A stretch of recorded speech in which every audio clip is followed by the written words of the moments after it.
இப்போ அவன் தான் டெய்லி வந்து இனோவா வரும், கன்ஃபியூஸ் ஆகுது. இப்போது முந்தி கன்ஃபியூஸ் ஆகிட்டு இருந்துச்சு, இப்போ கன்ஃபார்மாக அவனுக்கு தான் வருது இனோவா. ஸோ அவன் தான் பிஸி ஆர்டிஸ்ட்டு. நான் எதுவும் ரெக்கமெண்ட் பண்ணுறதில்ல சார். அவங்களா தான் கேட்குறாங்க, அண்ணனை கொஞ்சம் கேளுங்க அப்படின்ட்டு.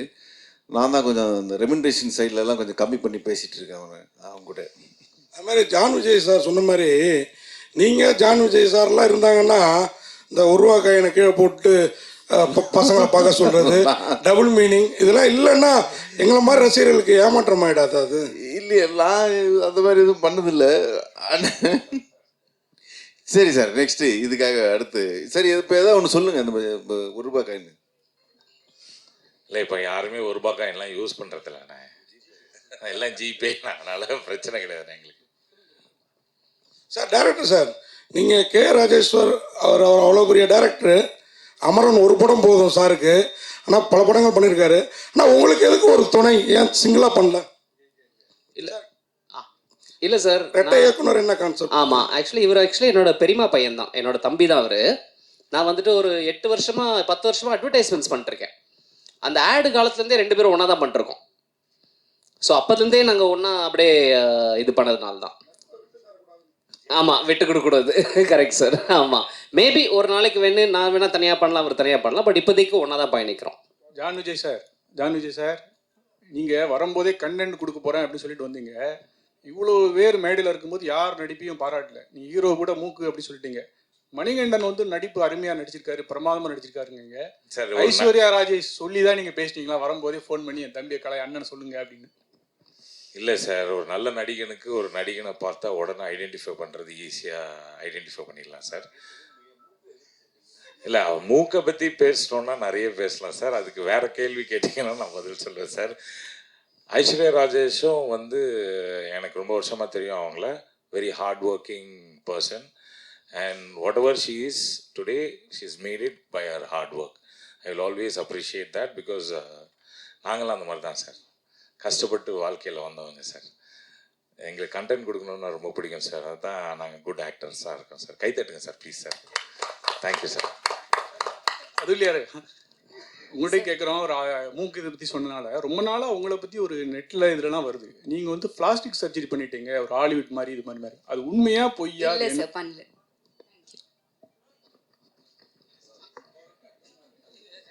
பண்ணல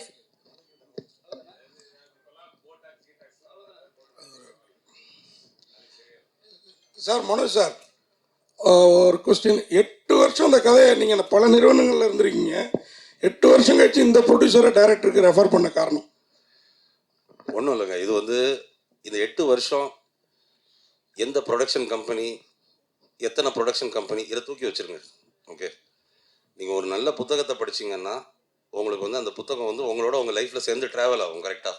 ஓகே, இந்த புத்தகத்தை நான் படிச்சிருக்கேன், இது நல்லா இருக்குன்னு நீங்கள் நினைப்பீங்க. கரெக்டாக? நான் இந்த படத்துடைய பவுண்ட் ஸ்கிரிப்டை முன்னாடியே படித்தேன்.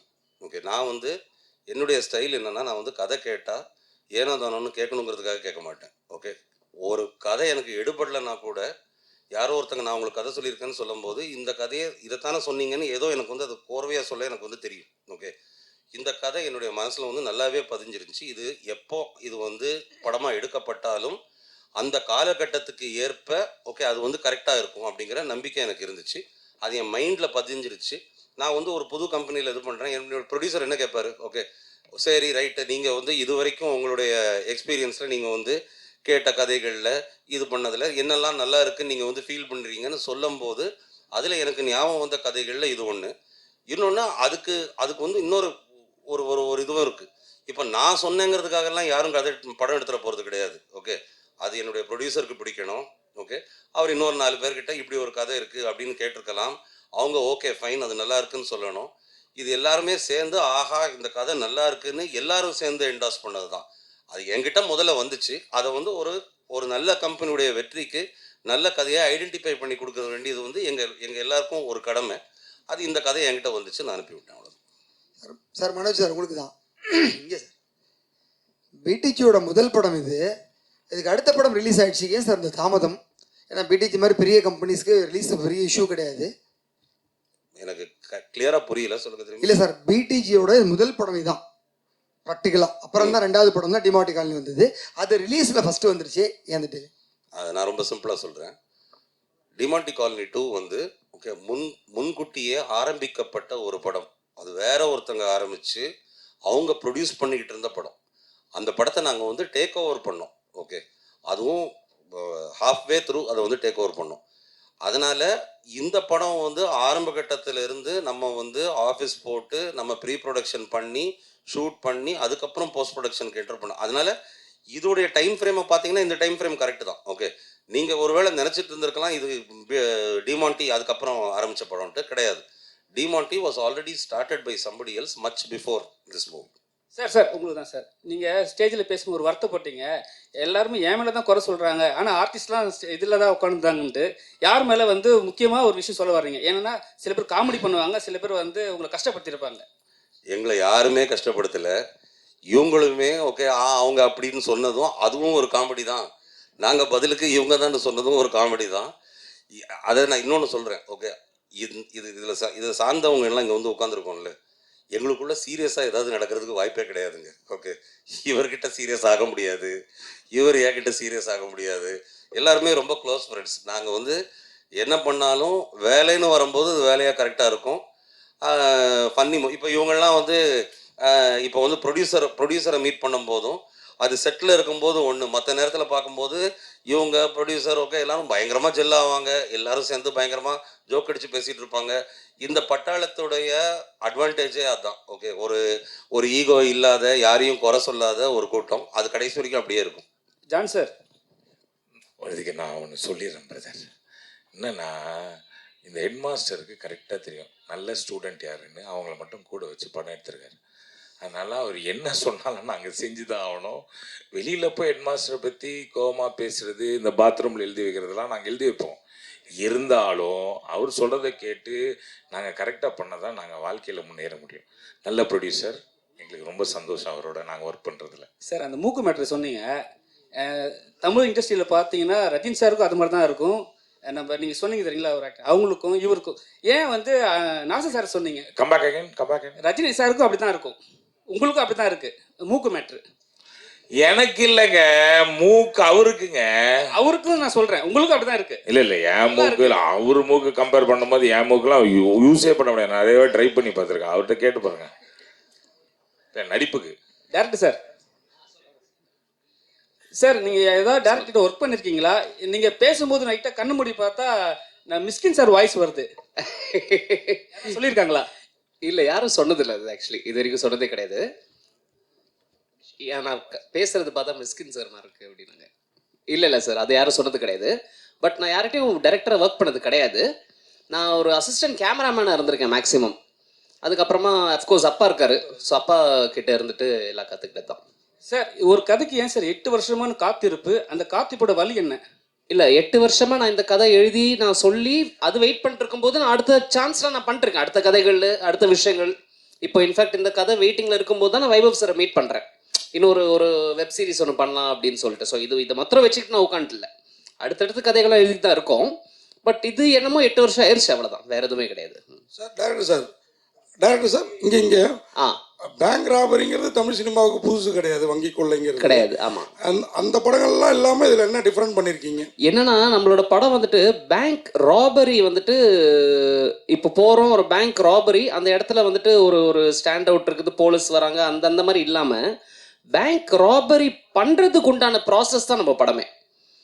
ஸோ எடுத்தோடனே ஒரு பேங்க் ராபரி வந்தாச்சுப்பா பேங்க்கில் மாட்டிக்கிட்டாங்கன்ற மாதிரிலாம் கிடையாது. அந்த ப்ராசஸ் தான் படமே. அண்ட் அதை வந்துட்டு நீங்கள் படம் பார்த்தீங்கன்னா உங்களுக்கு தெரியும், அந்த மெயினாக இருக்கக்கூடிய 4 கேரக்டர்ஸ்க்கு உண்டான அவங்களுடைய ஃப்ளாஸ் இருக்கும். அதெல்லாம் நீங்கள் ட்ரெய்லர்லாம் நீங்கள் பார்க்கும்போது உங்களுக்கு ஒரு ஐடியா கிடைக்கும். அதில் நீங்கள் பார்த்தீங்கன்னா அந்த 4 கேரக்டர்ஸை வச்சுக்கிட்டு எப்படி பண்ணுறாங்க அப்படின்றது தான் கதை. வைபவ் சார், இல்லை ஐடியா கிடைக்கும் அப்படின்னா பேங்க் இது ராபரி பண்ணுறதுக்கான ஐடியாவா? ஐடியா கிடைக்குன்னு சொல்கிறாரு. பேங்க் இது ராபரி பண்ணுறதுக்கான ஐடியாவா? நம்ம இவர் டைரக்டர் சார்கிட்ட கேட்குறேன். என்ன சார்?